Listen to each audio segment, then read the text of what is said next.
Мединаның ғажайып түстер әлемінде болған сәттері. Бағлан қызы Мединаға арналады. Ерте емес. Дәл бүгінгі күні Жезқазғанның төрінде патша сарайындай үлкен сарайда Бағлан мен Алтынай тұрады.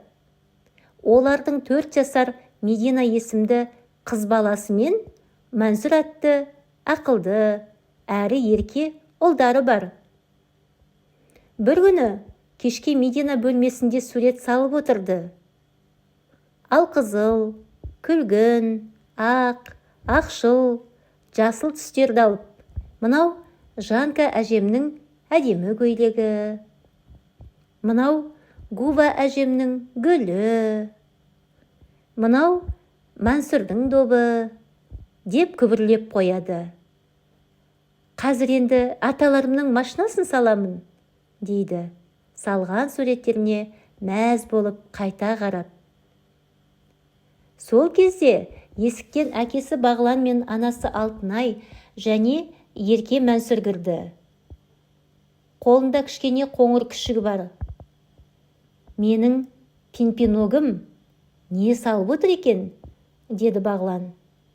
Анасы Алтынай, менің ханшайымым, ақылдым, тағы да әдемі сурет салып отыр екен ғой, деп маңдайынан сүйді.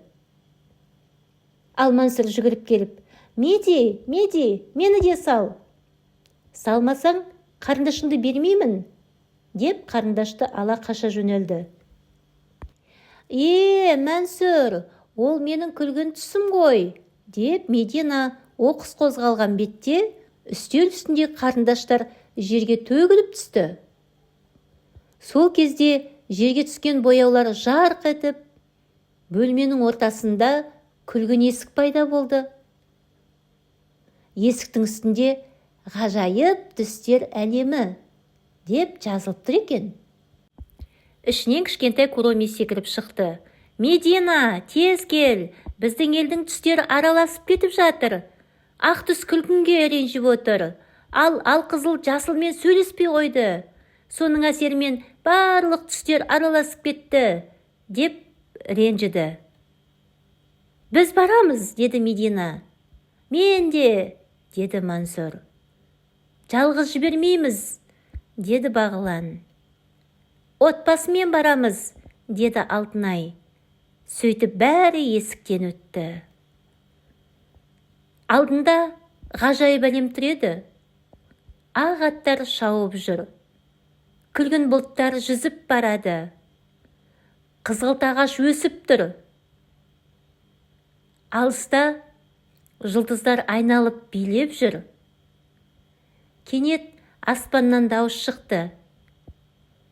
Түстерді құтқаруға көмекке келген отбасы емтихан тапсырсын. Бірінші тапсырма шықты. Кім ұқыпты?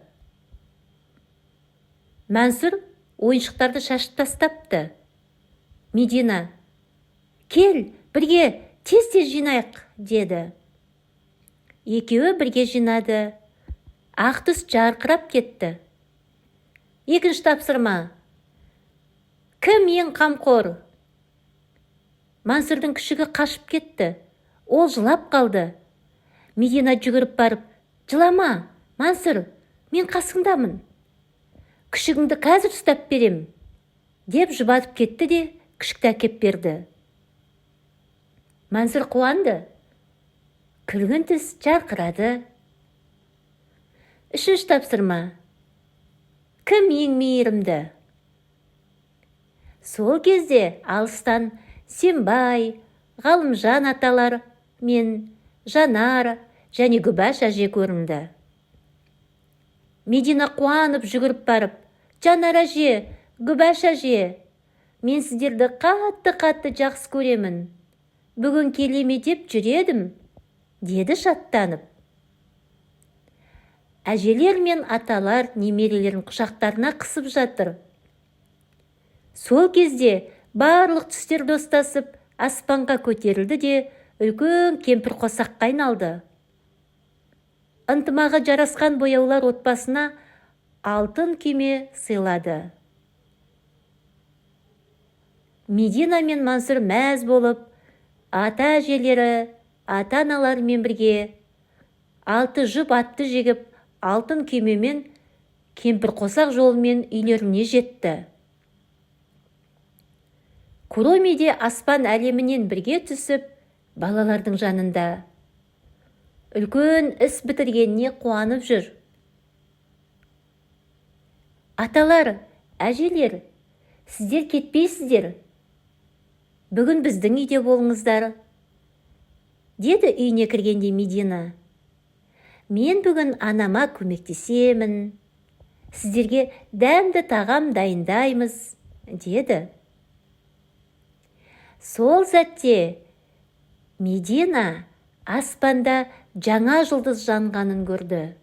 Оның аты отбасы жұлдыз екен.